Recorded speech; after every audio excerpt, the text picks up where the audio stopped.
Hey YouTube, this is the Can Fanatic bringing you another deck profile, this time Waka Waka Pac-Man. Freaking love this deck. Okay, so, been on Pojo, been really interested in trying to come up with decks for new people, or really easy to pick up decks that are just, they're good decks, but they're not like the hardest thing in the world to master. Found this little gem. It's actually really hard to master, but it's freaking good, and I love it. It is hilarious, and it just trolls everybody, and it's nowhere near as aggravating as, say, Final Countdown Exodia, that other one. Doesn't even matter what the other one's called. Oh, Burn, that's what it's called. But yeah, Pac-Man. Pac-Man is, for those of you who don't know, it's the Pure Advantage Camel Munches All Noobs. It's a deck based entirely around Deslakuta, and cards that work in similar manners.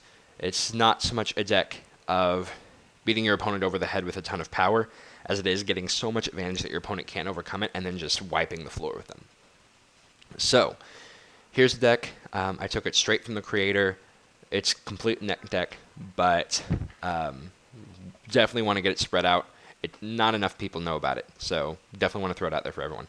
So one, BLS, or Chaos Sorcerer. Doesn't really matter. All you need is some chaos thing that does things, and BLS is a chaos thing that does things. So, yeah, insert any chaos thing that does things for this spot. Doesn't even really matter. It'll work regardless.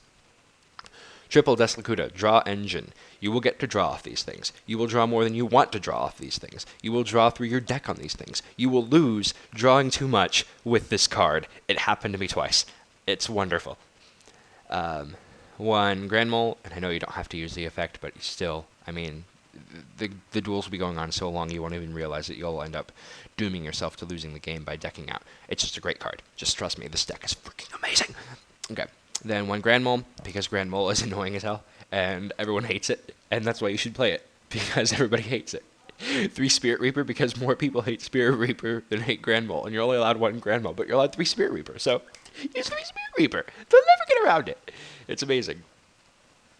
2 Swarm of Locusts, because it's like Breaker the Magical Warrior, except that it happens every turn, and your opponent really can't do anything against it except, like, Dark Hole. Then 3 Swarm of Scarabs, because it's like a Breaker that kills monsters every turn. So it's like a mini JD, or it's like a little BLS. It's like a little buggy BLS every turn. It's amazing, except it doesn't really banish. It puts them in the grave, which is kind of helpful for a lot of decks, but nevertheless, still really good. And then you got Wormlinks. Wormlinks is the reason that you're going to end up decking out. Because Wormlinks, after you flip it, you get to draw a card every end phase for each links. And if you have all 3 links out, like I accidentally did, you will end up drawing 3 cards every end phase on top of the one that you draw in your draw phase. There's not enough room on the board for all the cards that you're going to be getting with this deck. It's amazing. Love it. Also, note, light, dark. Light, dark. Chaos thing. It's great.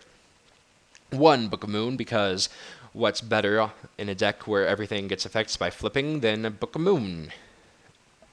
Seriously, what's better? I don't know. Tell me what's better. I'd like to know. 3 Nightmare Steel Cage, because your opponent ain't going to be able to do anything against it. 2 Pot of Dualities, because on the off chance you don't get an amazing hand, or you can't do something good, or you're just really bad with Pac-Man, this corrects everything. This saves you from the possibility of even remotely losing. Then you got Triple Swords, because Swords is annoying as all hell. So, meh. Triple Fiendish Chain, because your opponents should never be able to attack or use effects. Double Needle Sealing, because you'll actually be using this in yourself more often than not, because you have so much cards in your hand, so much advantage, that you're just going to have to clear some of your own field, just so you can make room for the rape that comes afterwards. It's just good. Also, I guess, Sams and windups, but who cares what your opponent's running? You're running Pac-Man. 1 Solemn Judgment, just on the off chance that your opponent has something to hurt you. 2 Starlight Roads, because you're going to have all these wonderful little back rows that you don't want messed with, or you're going to have all these wonderful monsters in the front that you don't want messed with, so might as well with Starlight. Then you got Triple Threatening Roar, because your opponent should never be able to hurt your monsters. Wabaku, because your opponent should never be able to hurt your monsters. And Wall of Revealing Light, because why not? You're going to have so much advantage, you might as well give your opponent a handicap by giving them 7,000, or by taking away 7,000 of your own life points. It's a great deck. Like, there's a lot of sarcasm in this deck profile, but it really is a good deck. I have not lost with it. I've used it about 8 times. which is about how many times I test these decks before I do a profile on them, honestly. And it's been great. My opponents have been kind of surprised at how much you can do with this thing.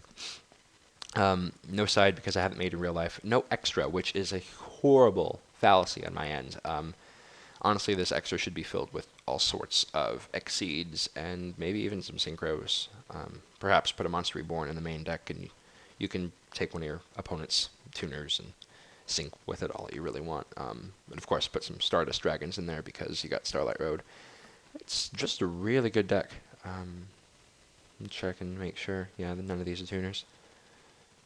Of course, BLS is a tuner. But anyway, yeah, it's a really good, really fun deck. I highly recommend anybody to try this, especially if they've never done it before. Pac-Man is hilariously fun.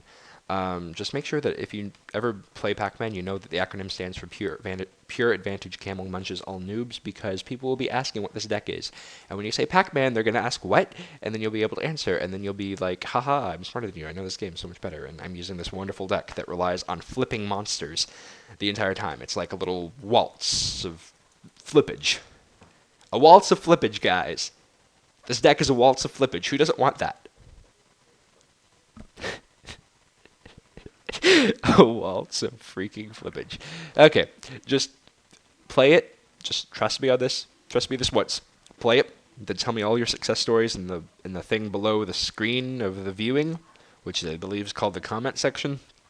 Been having problems with that lately. Until next time, I'm the Canon Fanatic. Waltz of Flippage. Waltz of Flippage.